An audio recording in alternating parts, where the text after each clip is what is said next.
You're listening to the Valley Labor Report with David Story and Jacob Morrison. I just, we've got a caller on the line. Den wanted to talk about what his union means to him. Den, what you got for us? Yeah, it's Dan. D-A-N. Dan, I'm sorry. Anyway, I wanted to speak what it means to me. I'm a member of 462 Medicare Association here in Huntsville, and just about ready to retire. In about 2 weeks, I'll be retired. It's been a blessing for me. I've been a union steward for 20 years. I've seen a lot. I've had to represent people that I really didn't want to represent, to be honest with you, because some people do take advantage of all the benefits the union gives them, and they're out there. But you got to overlook that, because the bigger picture is for people that need the union, and that's a benefit for them. But the other thing that 462 does for me, I thought that was pretty cool. I could still be part of my union when I retire, and what they do is there's a form where you could fill out, and it only costs me $15 a year to be in the union, because you're on a fixed income and having a pension, which I get because of the union. It's a economical way to stay involved in the union, and I think that's a great benefit that 462 does for everybody. And actually, all the letter carrier unions here in the nation do the same thing to anybody who retires.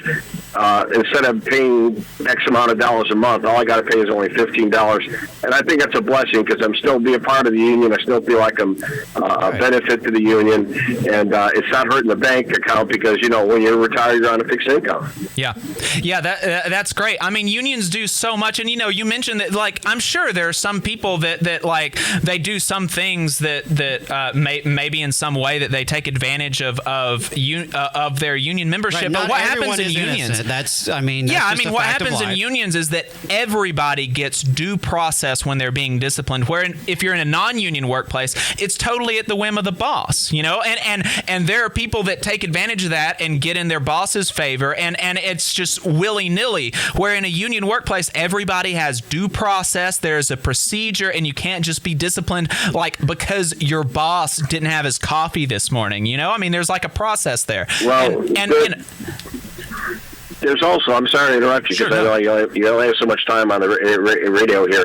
The other thing that there is a negative, it's called Customer Connect. I was able to get when I was on a business route, where I was able to get a company to switch over from UPS and FedEx, and went with the Postal Service, and we never got any kind of benefit from that as far as monetary, because in a union everybody needs to be treated the same, which is kind of sad, because I worked real hard for that account, and it'd have been nice if I got a little extra money, and you can't do that. That's one negative part about the union. Right. Yeah. Well, there would be ways. I mean, you can, this is something that you could potentially bring up in your next contract negotiation, to have performance bonuses or performance-based raises and things like that. Unions have that. It's not, that's not something that can be done. Judd, listen, in my closing, guys, look at, and you take this for everybody listening. This is a guy that's had a lot of years in the Postal Service. I'm very grateful for the union, because I have a pension. There's so many people that wish they had one. I have one, and that's because of the negotiation for my local and my national contract was able to get me a pension. And you know what? That means so much, everybody, because it pays for your medical, plus some money left over in your pocket, and that's not even touching Social Security. I'm going to be able to retire just on my pension right now. Until I max out on my Social Security, I got to wait till at least 66 and 11 months to get maxed out, and I'm going to wait till I max out, because with Social Security, people, if you take it early, you're taking a big pay cut, because the difference is $1,000 if I take it now versus when I wait when I'm full age. Okay, that's a lot of money. Yeah. Yeah, it is. Yeah. Well, thanks for calling in, brother. That was great. I really appreciate it. Yeah, absolutely. And we have a lot of love for our postal workers. We've talked about the Postal Service being under threat, under attack in this country due to agents of privatization. So thank you, Dan, for sharing that testimony. And I think that's great what y'all do to keep retirees engaged, because there's always opportunities to improve our intergenerational learning and passing the torch. Those retirees who've seen struggles and fights, they know what went wrong, what worked, Right. and can pass that on to the young guns. So I think that's awesome. Thanks for calling, Dan. Yeah, thanks. I appreciate it. Yeah, and you know, I mean, that's just like that kind of testimony there just shows the absurdity of MSNBC. Again, I mean, you know, Right. just So do you think, are they trying to say that non-white candidates aren't interested in having a pension and retiring with dignity? yeah. I'm sure that black folks they just prefer to not have to like be homeless when they're old. Like that's just, I mean. There was something that we talked about in the break, because this actually does reflect their politics, and maybe even a bigger way than when I first looked at it. Because I've thought about that MSNBC never likes to use the phrase working class. Right. They don't talk about workers or the working class as a whole. And the few times that you ever see that pop up on that network is they talk about the white working class. Right, and they always like show an image of, you know, an older white guy in a pickup truck wearing a MAGA hat.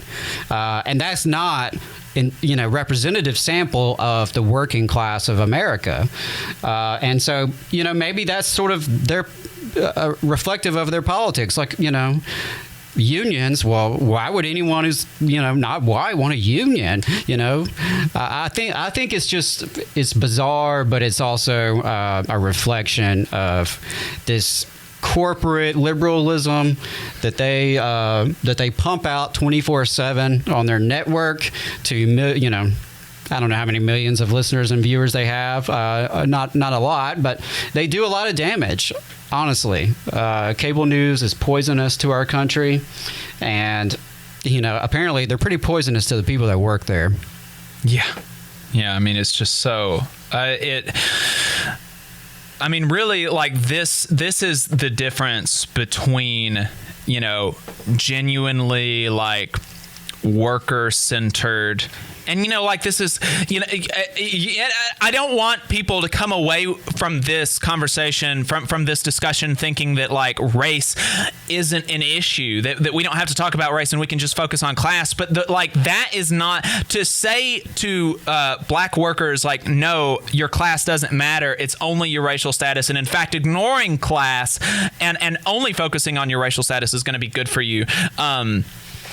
I mean, that's not it. I mean, that's just not it. No, I think we're about to come on a break is what I was trying to say. What's the... Okay, gotcha. So, sorry about that. I mean, no worries. It's really like... Racial justice is an economic justice issue. The two are tied together, but Exactly. MSNBC would have you not believe that. Yeah. Folks, this is the Valley Labor Report. We're going to be right back bringing you a update on the mine workers strike. Going to talk to you about who gets the bird.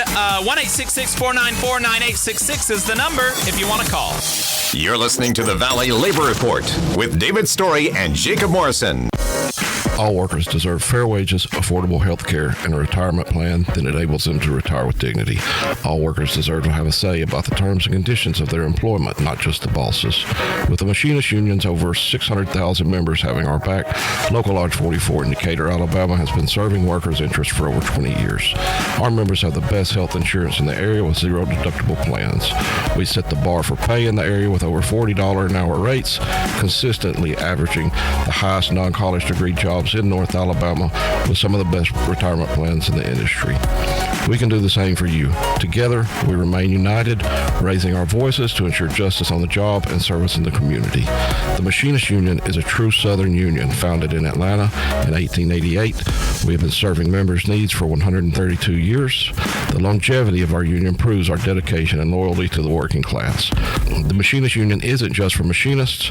We represent workers in government, healthcare, auto workers, aerospace workers, transportation workers, the defense industry, and woodworking. Our members even build the iconic Harley-Davidson motorcycles.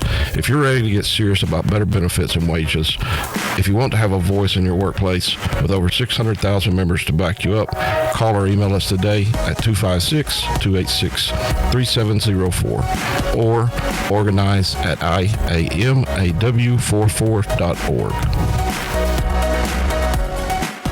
If you want to see what we're up to throughout the week and get our snide quips about the news of the day, then you should follow us on social media. We're on Facebook at facebook.com/The Valley Labor Report. We're on Twitter at Labor Reporters. I'm on Twitter at JacobM_AL. If you missed part of the show and want to go back and watch it later, you can search YouTube for The Valley Labor Report and subscribe to our channel. You can go back and watch the full show there, and we also clip segments and release them throughout the week.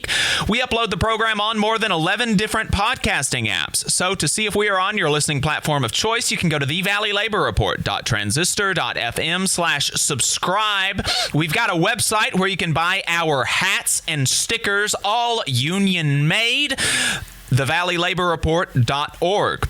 And finally, if you appreciate our work and want to help us stay on the air, then consider throwing us a couple dollars a month on patreon.com/The Valley Labor Report.